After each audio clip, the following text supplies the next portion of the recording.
because Winston Peters is now saying I wasn't comparing Nazis to the Labor government.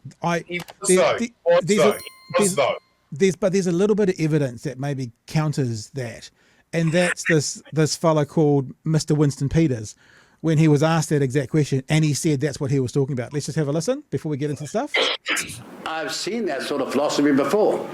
I saw it in Nazi Germany. We all did.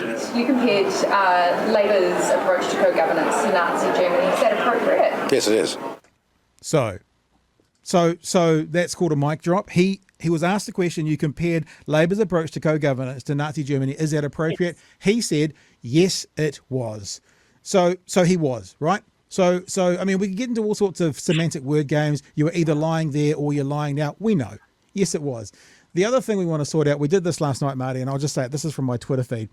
And I want to put this out really clearly. I'll say this again, even though we said it last night. This is what he said in his speech.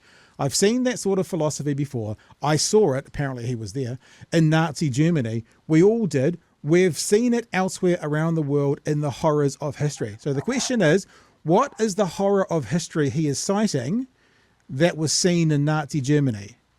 Right? What is it? Because he's talking about these horrors of histories that have been around. He invokes Nazi Germany. What's that name?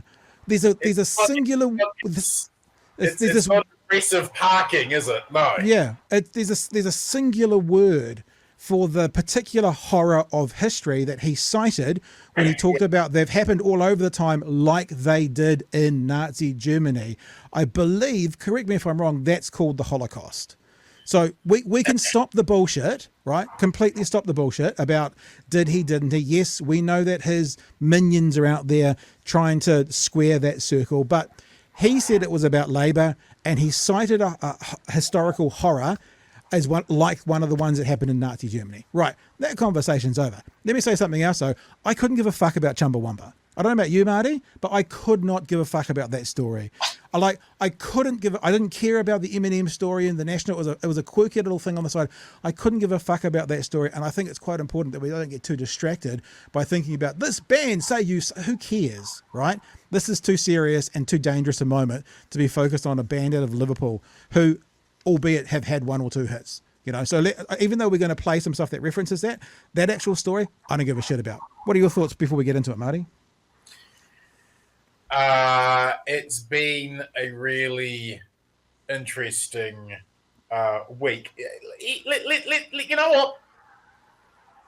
Let's give Winston. Yep.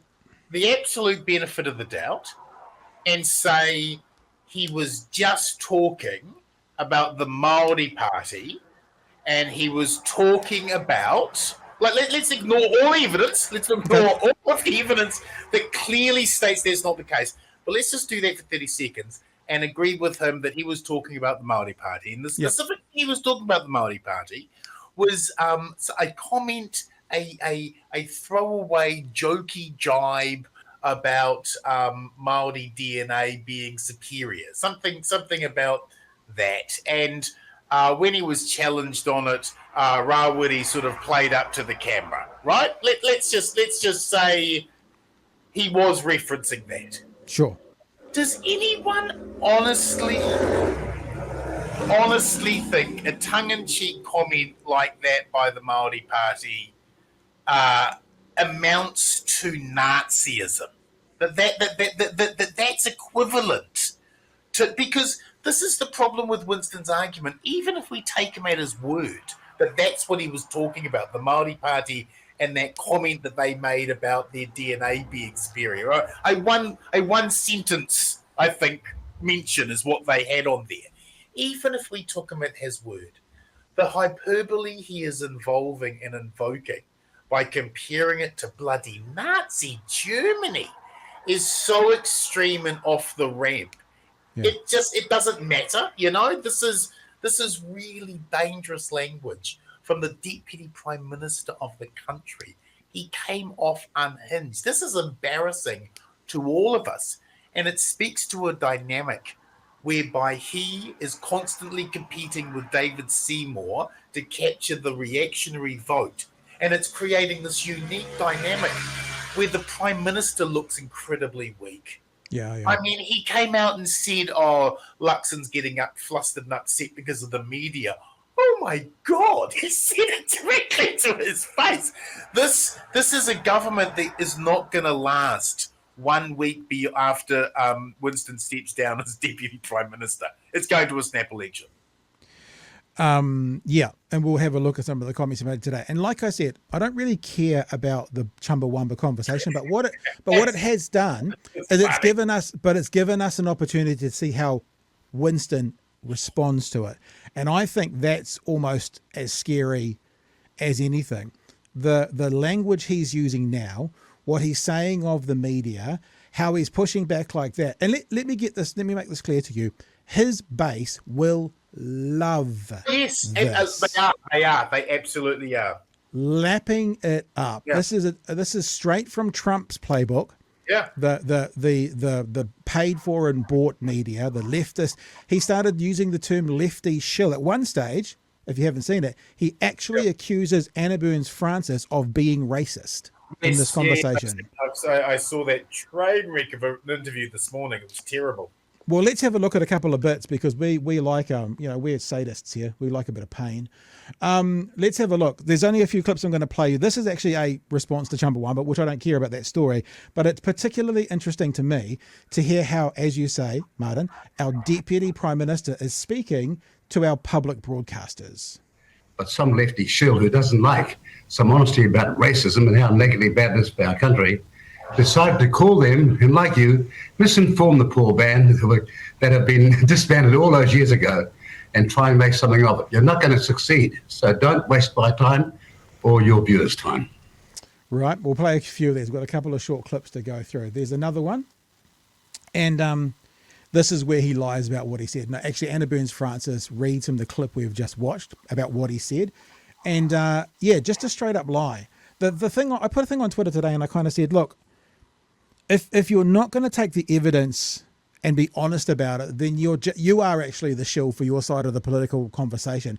It's actually okay. This is what I don't understand, Marty. Maybe I'm too balanced, believe it or not. It's actually okay to go, hey, we took the L on this one. Actually, this wasn't okay. And then tomorrow fight whatever you think the good fight is again.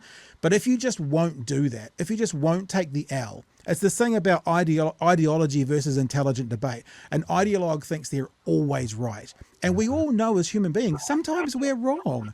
So if an ideologue goes, I'm always right, that's actually impossible. There are some times when you're going to be wrong. And that's the difference between ideology and intelligent debate. And people who just will not and willfully don't see the evidence in front of them from his own mouth where he said, I was talking about Labour and their comparison, then you're an ideologue, and I don't want to say you're eliminated from the conversation, but I don't see any time engaging with them, Marty. Well, this is the problem with the big lie, isn't it? Trump's big lie is the election was stolen from me. Yeah. Winston's big lie is the entire media were bribed. Now, even if we unpack it, even if you are to agree that one of the funding notes in the New Zealand On Air parameters for the journalism fund required you not to be, corrosive towards the treaty, even if you were accepting of that note that was put in the funding rounds, you would also then have to acknowledge that after there was some criticism towards New Zealand On Air for those brackets in the funding notes, that there was a statement of intent that came back from New Zealand On Air that said this didn't mean any editorial control over the content. So New Zealand On Air responded after those funding parameters came out, made it clear it didn't have anything to do with the editorial content. Yeah. And yet Winston is picking that up. That's what he's picking up. And he's screaming the entire media were bribed. When you have people who are so far down the rabbit hole on media fed by hate algorithms, this sort of conspiracy theory stuff that he's throwing up, the entire media were bribed, that is like raw meat to these people, and he's just feeding this into his conspiracy swamp kingdom now. This is where he's getting his 8%. And you're right, it is creating more people to come to him because of the polarization of politics. But what it is doing is it's scaring the bejesus out of soft national voters who not vote for this culture war stuff at all. They voted national because they were hoping their house price would go up by 10%. They didn't vote national for this. And that's where you'll start to see the collapse and the turn as the soft national vote just decamps and go, this is ugly, we're out. New Zealand First will do well, but Luxon is ultimately the person who gets hurt from this craziness. Absolutely. So the second part of the clip we're going to play now is where he did actually lie about what he'd said. Anna Burns-Francis pulls him up on it. And this is really, I mean, honestly, the train wreck of this 8 minutes, we could have watched it all. I couldn't have. So I'm playing as little as possible, trust me. But I think it's important for us to see him in all his, whatever the opposite of glory is. Totally. All his glory whole. Maybe that's what the opposite is. I'm not entirely sure. Let's have a look. Tell me, what was the sin that I committed here? But to say that somebody who thinks that their DNA is more superior, like Waititi said from the Maori Party, never called up by you and all the other people who've been talking about things like the Holocaust and genocide, all the words from other politicians, never called up by you, so that somehow that person is excused from saying the offensive thing that they said. And I'm calling them up. Your comments weren't about Rawiri Waititi, were they, though?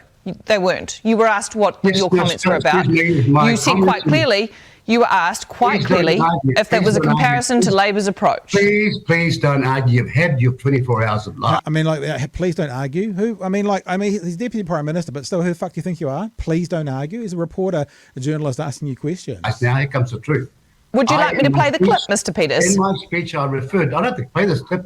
I've got the speech in front of me. I know what I said. Ironically, of which the comment that was made was not a part of. It was an ad-lib. So I wouldn't actually think that the speech in front of him would actually even reference what it was, because it wasn't a part of the speech. I know. It was ad-lib. So he probably wouldn't be able to find it in the speech in front of him. I referred to Waititi talking about Maori DNA being superior to everybody else's. And that slippery slope of awful racism is what this country's been living through. Mr. Peters, you were asked, you compare Labor's approach to co-governance to Nazi Germany. Is that appropriate? And you said, yes, it is. Now, I'm reading that out, but we have the clip if you would like us to play it. Look, I'm sure you've got some intelligence. The logic of what you just said is that I didn't give it in my speech. I was asked it by the media trying to fit me up. You said... Well, you answered it. Mr. Peter, you were asked, but you said I said it in my speech. You get the point here? Now, look, all I want from the... No, we don't get the point, Mr. Peters. I watched this live this morning, and just my mouth was open the whole time as he's running, just going, this is ridiculous. We do not get the point. New Zealand media, paid for by the taxpayer, is some unbiased neutrality and honesty. We are all paid by the taxpayer, Mr. Peters, you and I both. The thing to be aware of as well, I'm 99% sure, I will double check this, but the news shows like Breakfast and 6pm aren't actually paid by the taxpayer dollars. They have to be self-funding. 6pm News gets no NZME funding. You're right. They are self-funded. I mean, it's a state asset, but sure. but they don't get any public money per se to do that show. That's right. So just to make that clear for him. So he lies about what he said. And then I heard a comment from who was it? Bryce Edwards, kind of saying that this was been a good week for Winston, because he's everywhere. And I thought, interesting. Anna Burns-Francis asks him a little bit about not being happy with the headlines. It's been a shocker of a week. You mustn't be happy with these headlines. And let's have a look what he said about that. Look, with the greatest respect, the band did nothing of the sort. Some lefty shill like you got in contact with them, lied to them about what my message has been for 40-long years of equality, regardless of race or gender or economic background, misinformed them, and then thought you could get away with it. Bad news for you and bad news for them is you're not going to win. Get over it. I think the band can probably make up their own mind. I'm sure they're all free and independent thinkers there. They have put out this statement themselves. Excuse me? Did they call me? Did the person call me from the BBC? We always talk about this as well. Listen to what he's saying and remember it, because he's suggesting that for someone to pass comment, they need to make a connection with him. If he passes comment on anybody else, in the next year or two that he hasn't personally made contact with, we need to bring this clip back up and go, he is undermining the story by saying, well, they never spoke to me.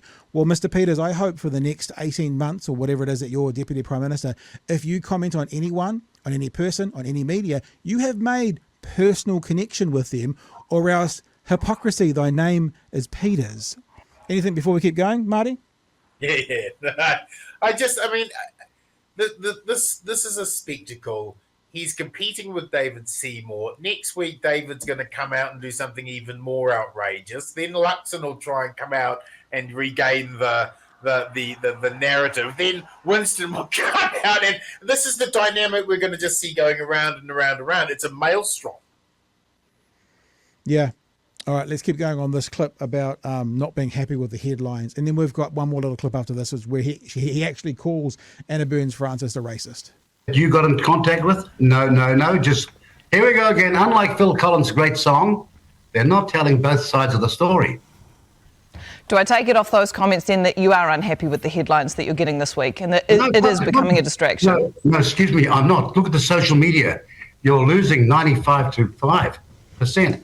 Okay, Boomer, look at the social media. Look at it, the social media. You're getting smashed there with your bias, and everybody's finding this sort of narrative from you out. Now, it's sad to say, probably you're an innocent person, but your ownership and your production team need to get over their silly selves. Nobody likes it anymore. Mr. Peters, you are the Foreign Minister of this country and the Deputy Prime Minister. Is this the sort of rhetoric that we should expect from our leaders representing us on the world stage? Honesty, transparency and openness, yes, they do. And that's why I'm sure people do, not being immodest here, seriously respect the new face of New Zealand foreign affairs. Honesty and transparency. Would you mind telling us what Christopher Luxon said to you at your meeting on Monday? Yes, he said to me, I was told this, and this, and I said to him, by who? Did you hear my speech? No. And then about then I realised, like so many New Zealanders, all the way to the top, he's been misinformed by you media people who think that your shill lefty biased message is going to triumph. Mr. Peters, you cannot be accusing the Prime Minister of this country of being influenced so wholly by the media and being unable to find out your comments in your speech himself, are you? I just said that, and that's the truth. I had the conversation with him. You didn't. But unlike that doesn't bother you people. Facts and truth don't matter to you. Just the manipulation of bias. No wonder the media is in such a big trouble in our country, sad to say. But Would you repeat? Some of you deserve better. Yeah, so that was the end part of that clip as well. I mean, it says to me this one of a few things here. If he's telling the truth, then this is the worst Prime Minister and the most feckless leader there's ever been that gets influenced by the media to make decisions, right? I don't believe he's telling the truth. I believe he's lying. So either the media is the most powerful monolith in the country that is actually driving Christopher Luxon to make decisions, right? Or it's not, and Winston Peters is lying. And I believe the latter is more likely, Marty. I think that he is trying to sell his tone. I think that there is a large chunk of New Zealand who feel very put out by cosmopolitan New Zealand, who feel very angry with educated New Zealand, who feel very alienated by a certain part of New Zealand. And that tone of resentment is what Winston's selling. He's selling political resentment. And he feels that now is the time to keep pushing that, no matter what the point is. I mean, there's no way you could look at those interviews objectively standing back and think this was good for Winston. But he's not talking to the yous and me's. No. He's talking to a big chunk of alienated New Zealand who are feeling more resentful by the minute. Now, he knows, now he's inside the government, that the economic indicators coming up are in real free fall, that we have got a real hard and heavy rain is going to fall. And I think that he is getting those anxieties up front in front of a very reactionary base, so we're going to feel economically fragile and frightened in the coming months. And he's putting his bait out first before David Seymour does. We had Justine Sachs on last night from Dainu, the group, the Jewish group objecting to occupation. And she wondered during the conversation if Mr. Seymour did this on purpose to one-up Seymour, who last compared it to South Africa And so I can't compare it to South Africa. What's the next thing I can compare it to? Well, Nazi Germany would be the one up of it. That I'll compare it to them, and so they're actually competing for that position you're talking about. I think she's absolutely on the money there. It is a constant tug of war for news oxygen, and Winston's pulling it this way. You know, I mean, how many State of the Nations do we need from these guys, right? Yeah. And they're all trying to one-up each other, and they're constantly playing for dominance, which is why there was every possibility if we hit 18 months and New Zealand first is 8% and ACT is 6%. Yeah. Why wouldn't he pull the trigger? Why wouldn't he? Why wouldn't he? He is that wily, right? And he's about surviving. And I know everybody's missing Chewy because he is the fan favourite. We do know that. I'm not at all upset about that, by the way, Marty. But I saw Chewy today, and he was like, "I'm so annoyed that I'm not there the week that you guys are talking about Winston." And he offered a little pearl, which I thought was an interesting thought as well. He goes, "What else could be going on behind the scenes when we're all looking at the Winston, Nazi conversation? I feel like they're not smart enough to be that calculating, but is this a little bit squirrel, look away, focus on the shiny thing when there's other things going on in the background? If this is what we're seeing, imagine what we're not seeing." Yeah, absolutely. Absolutely. There is a real war going on because they all know now just how bad the books are. They know the economy's in real free fall. Some of these indicators coming up, bubbling away in the background, suggest there has been an enormous drop-off of trade with China. It's really going to impact us. And they've got no plans other than privatization. I think there's a part of it is naked fear, and they're all just trying to get a handle of and hold of the narrative long enough to try and get some direction going. But because they're all pulling against each other, and they're all adverse, all hate each other as well, for God's sakes, they're all going at it all the time. Let's have a look at this last part. The last part of this conversation is where he actually does accuse Anna Burns Francis of being racist. It slides through. It's like a quick comment, but it's absolutely what he says. Something like your racist thoughts or your racist beliefs. So he's talking to a TVNZ journalist, which is part of the public, the public broadcasting in New Zealand, as close as we've got to it. And he accuses her of being racist. Yeah. I'm not quite sure if we clarified if you would repeat the use of the phrase comparing New Zealand's previous governments to Nazi Germany, but will you at least stop using the song, or are you going to use Chumbawamba song again? I'm not backing down to your shill lefty bias. It was just a question. The crush and pinko view that you've got, that you can get away with this racism. I despise racism. No, it's a question asking if you would repeat the phrase that you have already chosen to use. Well, you used the phrase, would you use it again? It's pretty obvious to you, even though you have got it found out by your own noise and the noise of your colleagues, that I'm not going to back down. Yes, I will repeat it because it's the truth. This sort of superior belief that because I've got my DNA superior to you is repugnant. I mean, to be honest with you, I've been thinking about this the last couple of days. We've contacted Brooke Van Velden. We've contacted David Seymour. They won't talk to us. And I just had this thought today. If I was in a conversation with Winston Peters on this platform and he spoke like that, I'd be like, fuck you. What the fuck are you talking about, you old cunt? Just get off your high horse. It's like, it feels like that's the correct response. Like I don't kind of speak like that in real life very much, but that feels like that's the correct way. The way he just spoke to her, talking about your racist views, and I'd be like, it kind of feels like stop talking to him. Like honestly, you have a privilege to be on that show doing that thing. Cut him off. Like just cut him off. This goes back to my earlier point just about how unhinged he has become in the last 72 hours since this speech. Yeah. And it's on purpose. This is he is throwing out such abusive terms. I mean, pinko. We haven't heard pinko since the 80s, for God's sakes, right? Yeah. And here he is, it's just pinko. off he goes. I think that, I think we're in trouble economically. I think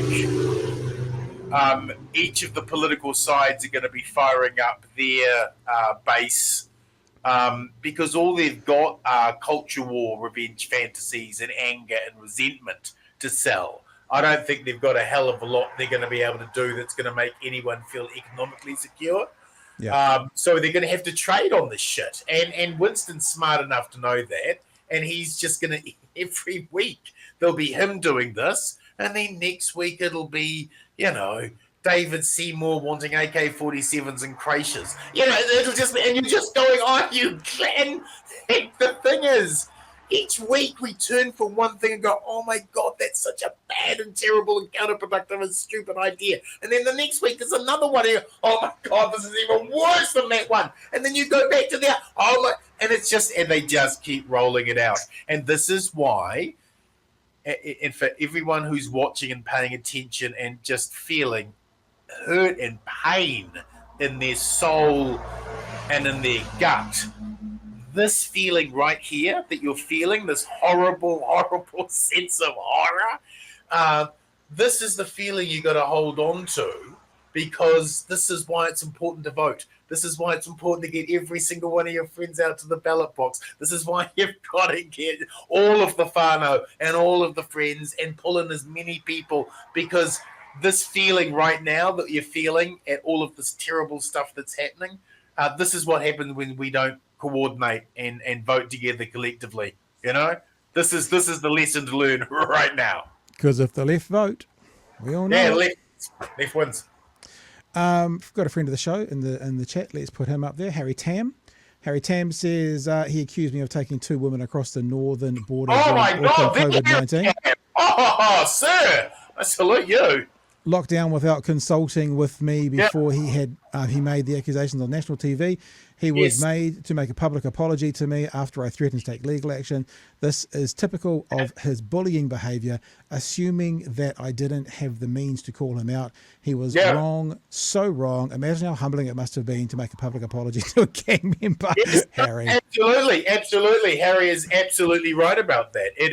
That was such an unbelievable thing for Winston to make that kind of allegation about without having any evidence. My God, that was just so outrageous, and I'm glad that he had to back down or face defamatory proceedings, because he was wrong.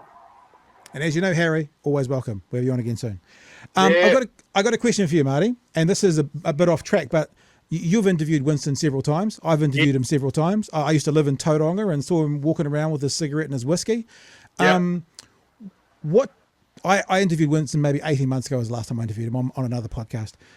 What do you think of him today versus Winston in the past? And I'm kind of thinking about him as a person, him as an operator. Has he slowed down? Is this authentic, this King Cooker he's taken on board? Or is he just finding a base because he wants the power? What do you think of him today versus Winston of yesteryear? Oh, look, I mean, I was a big Winston fan. I believe he was, at his height, he was the greatest he ever was during the wine box inquiry, when he took on all of corporate New Zealand almost single-handedly and fought those buggers. I have an enormous amount of respect for him from that. And I have an enormous amount of respect for what New Zealand first represented as a genuine economic nationalism and a bulwark against neoliberal free market capitalism. However, he has drifted so far from that. And my fears are that while he was out of office, the private personal consultants contracts and consultancy that he did as a side hustle between his time in Parliament, they're very unvetted. We're not sure who he was taking money from before he got back into Parliament. However, suddenly a lot of donors are suddenly having their greatest wishes fulfilled. Yeah. I think that his leaning into the Q Anon conspiracy swamp is deeply, deeply, deeply problematic, because these people, many of them, live in an alternate reality.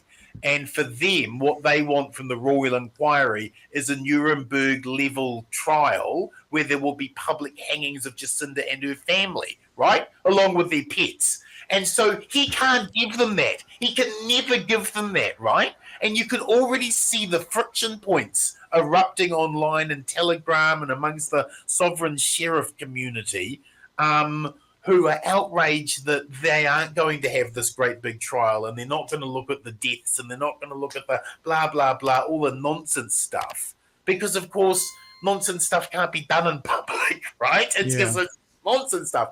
And so they're already turning, and the problem of seducing this group of people is nothing he ever does will be enough for them. And the danger is they'll turn on him in a radicalization. And this is the problem when you tempt and flirt with that kind of hate algorithm. And he's got to constantly do it now to be able to stay in power.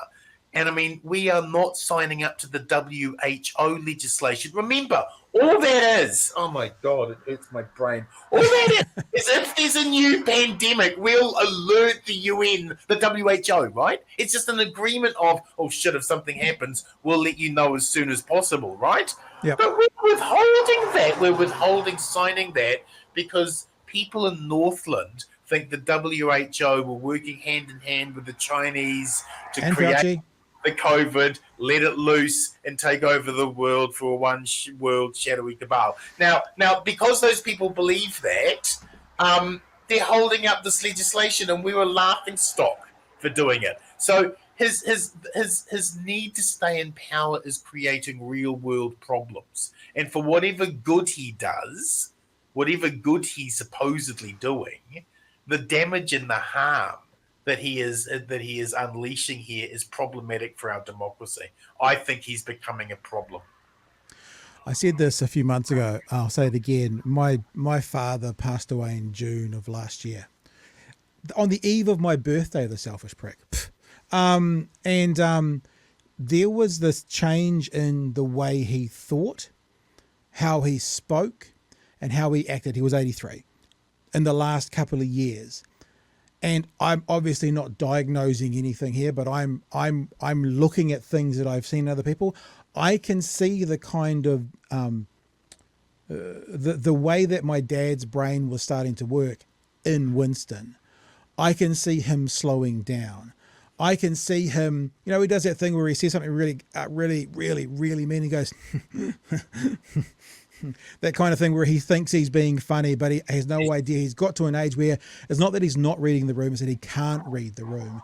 And, my lovely dad said some pretty mean things in his last 6 to 12 months sort of thing. And it's more than just a political tactic. It's a cognitive change. And whether it's 1%, 3% or 10%, I don't know, but I see it in him like I saw it in my dad. And that concerns me. Yeah, and I think that this goes. You're absolutely right. The meanness and the bordering on cruelty doesn't seem like valid. I mean, we're all adults, right? It doesn't need to take that tone for crying out loud, right? Then he goes there so quickly. There's that. There's also like the presentation of his speech, his diction during it. It was all a bit frenetic, And watching him doing his performance was concerning enough. And you're right, there is an element of like a Bidenism, like there's a stumbling of the thought process, and you're kind of, should I catch him? Should I not catch? Like you're not sure. You're concerned about him, and I think that if this starts progressing, then it starts coming across like old man-itis, and that's going to be a real vote killer. Yeah, I mean he's 80 this year or 80 next year. Oh look, he's and you type his details into any death calculator, and he should have died 14 years ago. He is a survivor in the most ultimate sense, but this angry Winston, I think it's winning votes amongst those who feel resentment, but for the middle, I just think it's ugly. It's ugly politics. We're better than this.